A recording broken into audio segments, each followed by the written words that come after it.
जम्मू कश्मीर में आए दिन सियासी समीकरण बदल रहे हैं। जम्मू कश्मीर जो इस वक्त सियासत का हब बन चुकी है, राजधानी श्रीनगर, राजधानी जम्मू, आए दिन कोई ना कोई बड़ा नेता अलग अलग राजनीतिक दलों का दामन जो है वो थाम रहे हैं। जम्मू कश्मीर में जो हालात इस वक्त बने हुए हैं, चुनाव किसी भी वक्त करवाए जा सकते हैं और उन्हीं चुनावों को मद्देनजर रखते हुए सत्ता पक्ष विपक्ष दोनों जो है वो लगातार अपना जनाधार बढ़ा रहे हैं। बीते दिनों हमने देखा कि जो कार्य विपक्ष को करने चाहिए थे, विपक्ष असफल रहा। जो गंभीर मुद्दे उठाने चाहिए थे विपक्ष को, विपक्ष नदारत नजर आ रहे।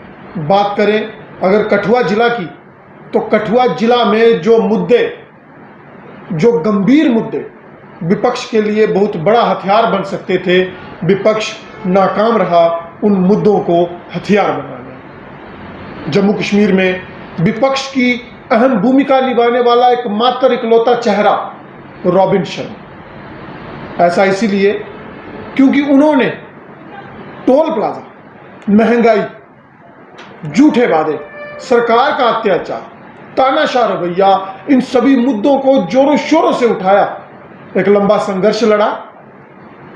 इसी मामले में कई बार गिरफ्तारी भी देनी पड़ी, मामले भी भुगतने पड़े, लेकिन हार नहीं मानी। बीते कुछ समय से चुपचाप और बिल्कुल एकांत बैठे हुए रॉबिन शर्मा शायद तंग आ चुके थे कि विपक्ष नहीं बोल पा रहा, अकेले भूमिका कितनी निभाई जाए। एक अलख जो इन्होंने जगाई कई हजारों लोगों तक पहुंची, लेकिन दूसरा विपक्ष साथ नहीं दे पाया।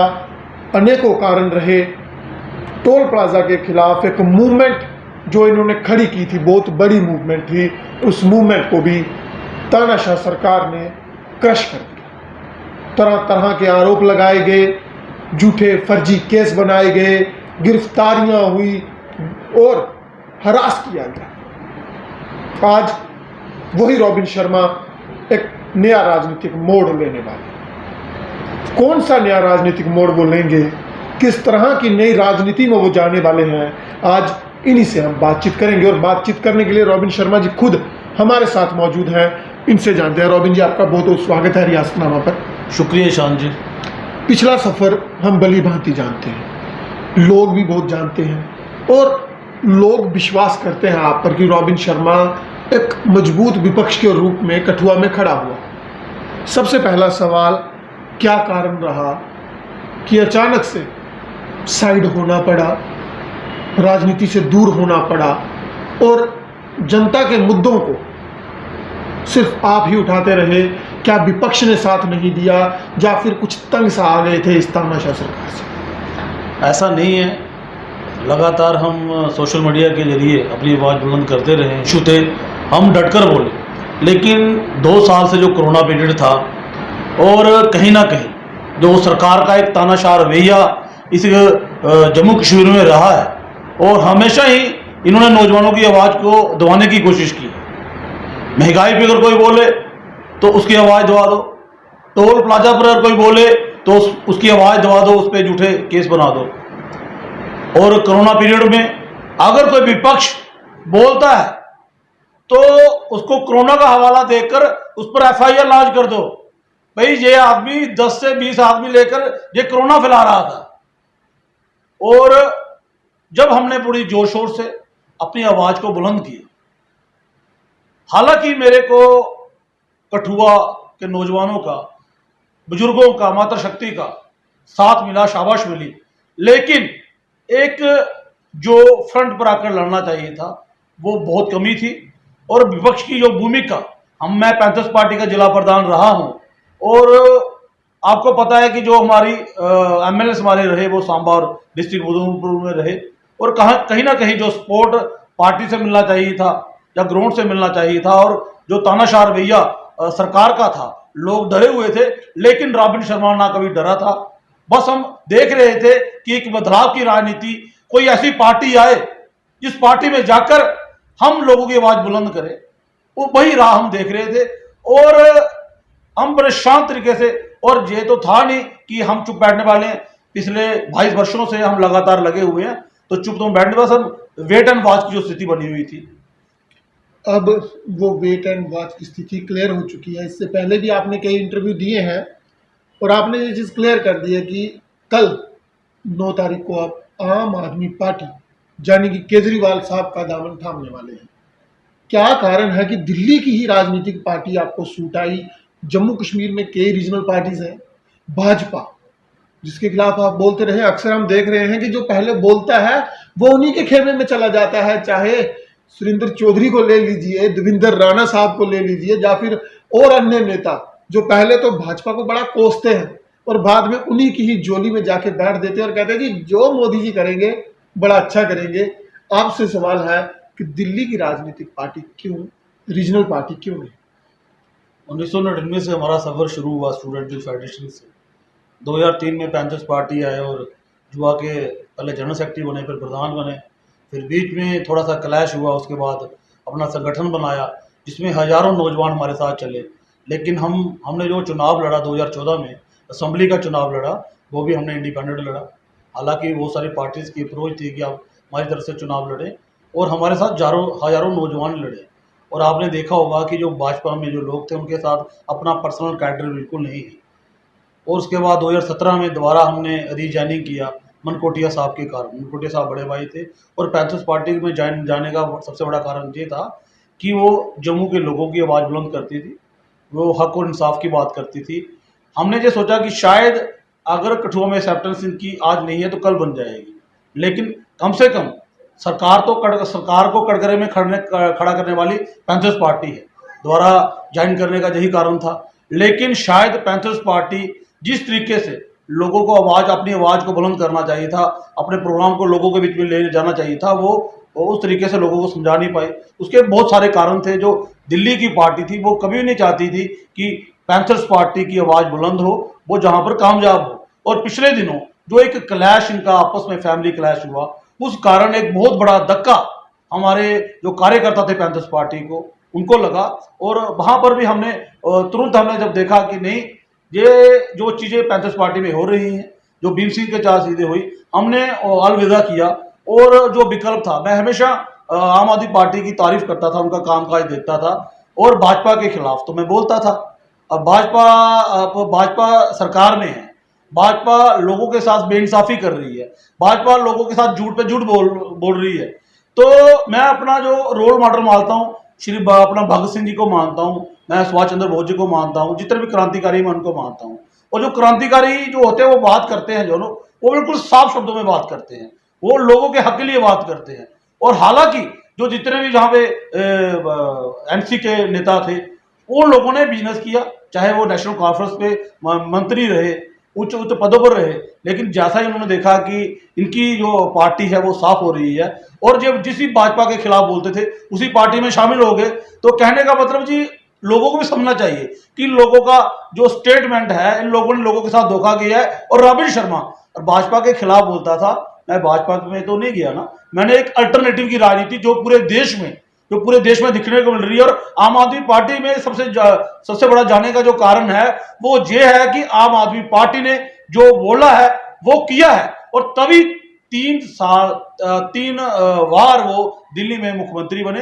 और उसी के चलते आज पूर्ण बहुमत की सरकार उनकी पंजाब में है, और आने वाले दिनों में एक बदलाव की राजनीति पूरे देश में होगी, जम्मू कश्मीर में होगी। और सबसे बड़ी बात यह है कि आम आदमी पार्टी के जुड़ने का जो कारण है वो सच की राजनीति करते हैं, वो आम आदमी की राजनीति करते हैं। और 9 तारीख को मैं नहीं ज्वाइन कर रहा हूँ, मैं इशाद जी, मैं 13 तारीख को शक्ति पैलेस में ज्वाइन कर रहा हूँ, जिसमें हजारों हमारे नौजवान साथी, हमारे मातृ शक्ति उसमें ज्वाइन करेगी। और 11 बजे का टाइम हमने शक्ति पैलेस में दिया है। मैं दोबारा आपके चैनल के माध्यम से भी लोगों से अपील कर देना चाहता हूं कि जो भी हमारे सपोर्टर्स हैं, जो बदलाव की राजनीति चाहते हैं, वो वहां पर पहुंचे और आम आदमी पार्टी का साथ दें।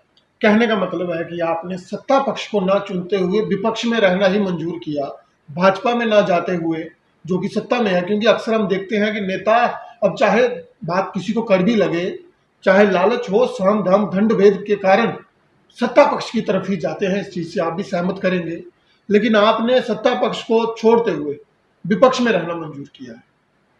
अब अगर सवाल करें हम जम्मू कश्मीर का, जम्मू कश्मीर में भारतीय जनता पार्टी के जो प्रदेश अध्यक्ष हैं या फिर उनके नेता हैं, वो कहते हैं कहाँ है आम आदमी पार्टी, कहाँ है केजरीवाल, इतने नहीं चलने हैं केजरीवाल, इतने कोई आम आदमी पार्टी नहीं चलनी, चलेगी तो सिर्फ भाजपा 50+ का नारा दे रखा है। जम्मू कश्मीर में बीजेपी का सीएम बनाने का उनका दावा है।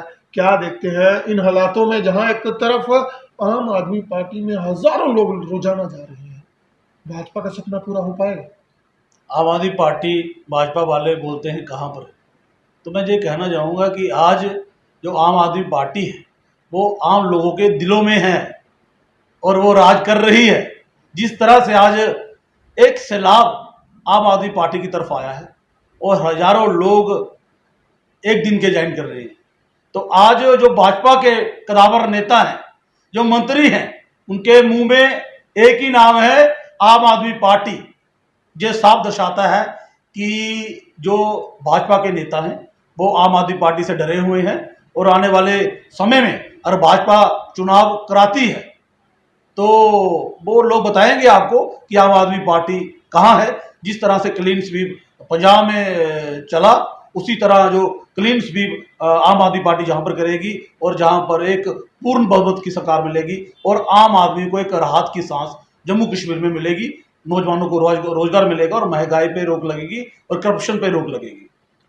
लोगों का ये भी कहना है कि आम आदमी पार्टी जम्मू खित्ते में पैंथर्स पार्टी 2 बन के रह जाएगी, क्योंकि पैंथर्स पार्टी के बहुत सारे नेता ज्वाइन आज करेंगे, कुछ उसके बाद करेंगे, और जो पूर्व शिक्षा मंत्री हैं हर्षदेव जी, वो भी दिल्ली के डिप्टी सीएम और एजुकेशन मिनिस्टर मनीष सिसोदिया जी से मुलाकात कर चुके हैं। क्या देखते हैं कि पूरी की पूरी पैंथर्स ही वहाँ जा रही है? क्या जो एजेंडा था पैंथर्स पार्टी का, या जो बातें थी, वो चाहे माननीय हर्षदेव हो, बलवंत सिंह मनकोटिया हो, या और जो चेहरे हो, क्या रिवाइव कर पाएंगे? क्योंकि लोगों ने एक बार इनको रिजेक्ट कर दिया है। इस चीज़ से आप भी सहमत हैं? क्या चले हुए तीर दोबारा चल पाएंगे?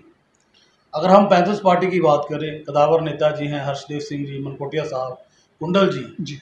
अगर जो हर्षदेव सिंह जी हैं वो 3 बार जीते हैं और मनकोटिया साहब लगातार 2 बार जीते हैं और कुंडल जी भी 2 बार जीते हैं और पूरी पैंथर्स पार्टी, और मैं कहूँगा कि जम्मू कश्मीर में अगर विपक्ष की भूमिका किसी ने निभाई है, हालांकि जहाँ पर कांग्रेस जो जहाँ पर थी वो केंद्र की में बैठे बड़ा राजनीतिक दल था, तो उसके बावजूद भी एक जो विपक्ष की भूमिका निभाने में कांग्रेस नाकामयाब रही।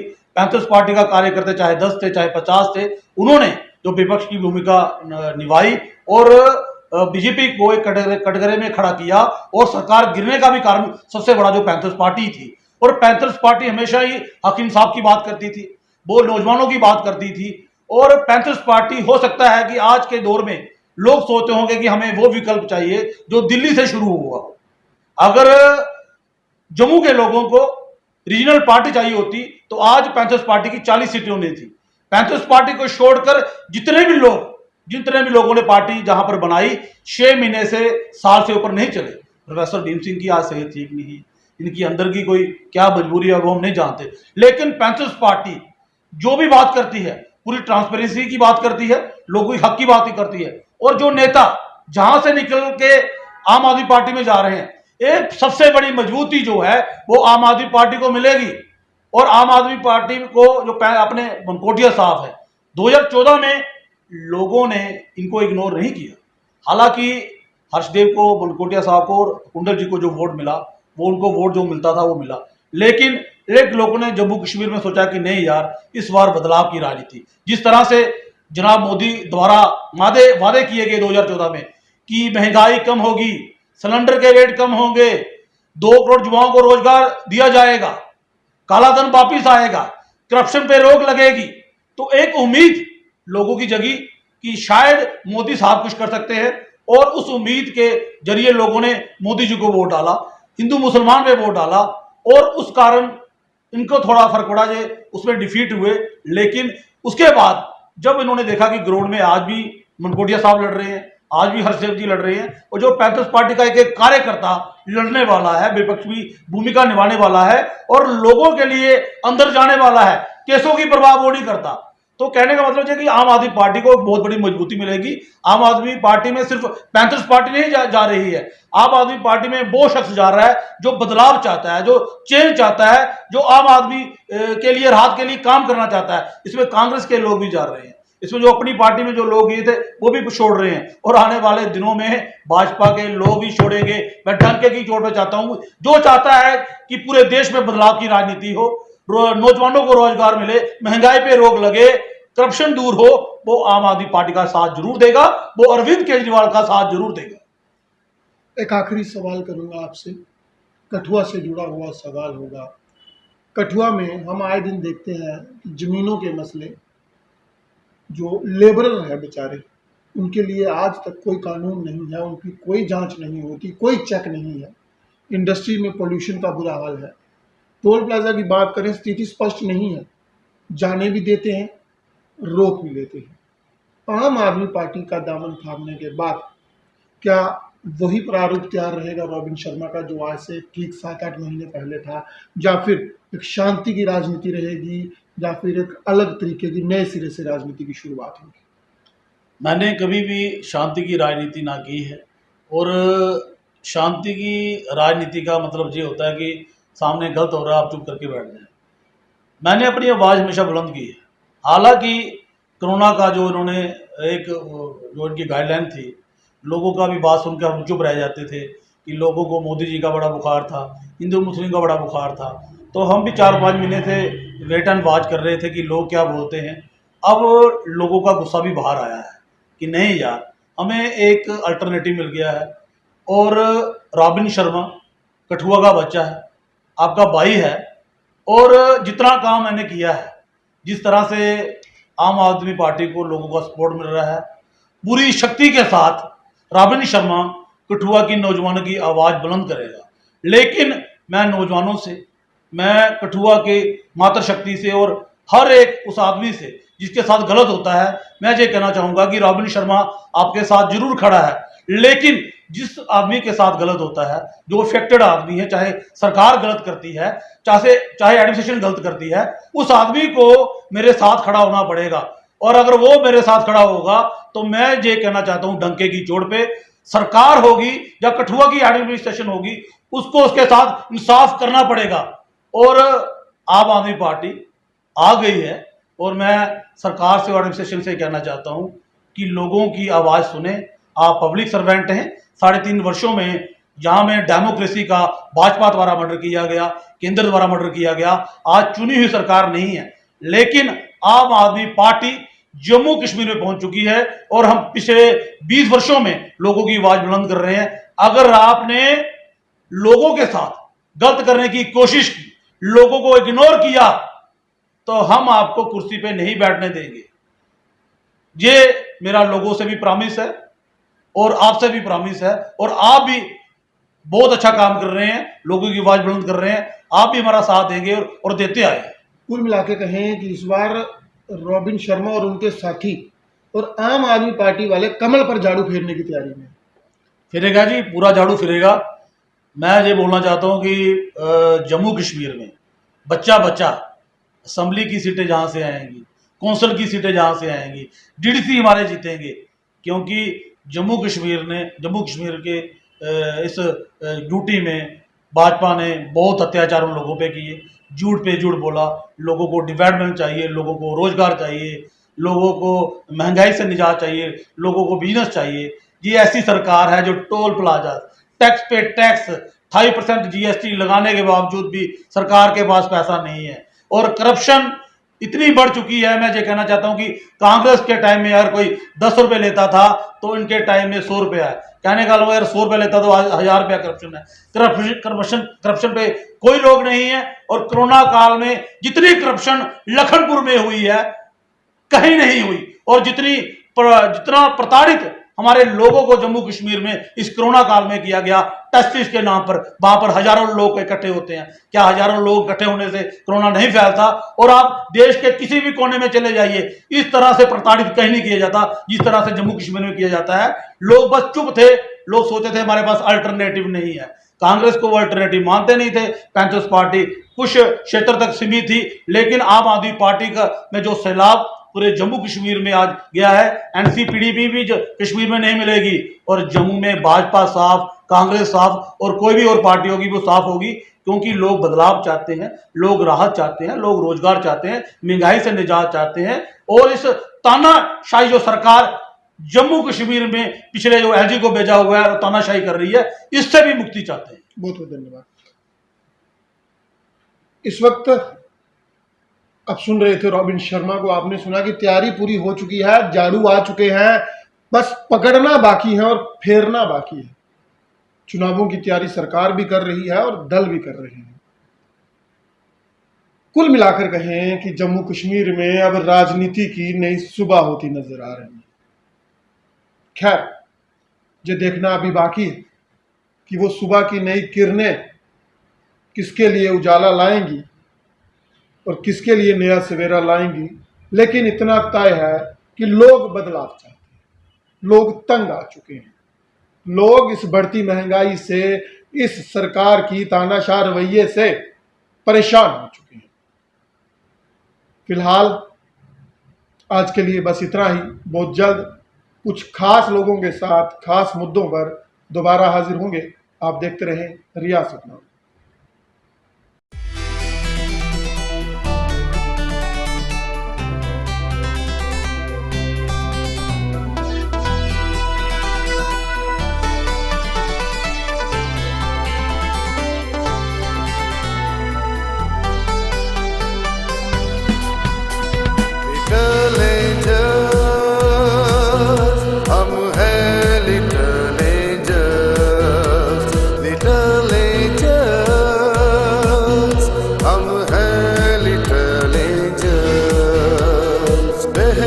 शिक्षा का एक नाम, उज्जवल भविष्य की पहचान है। लिटिल एंजल्स अपनी पहचान, हम सब एंजल्स की मुस्कान। ये पंख लगा कर शिक्षा के सपने साकार कराता है।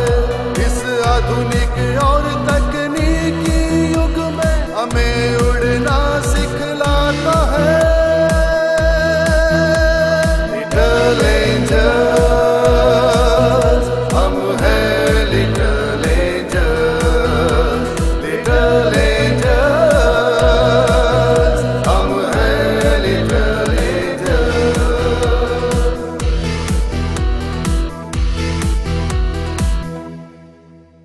Admissions open at Little Angels Higher Secondary School, Kathua for classes pre-nursery to 12. Download our newly designed app LAHSSK from Play Store or log on to our website littleangelskathua.com.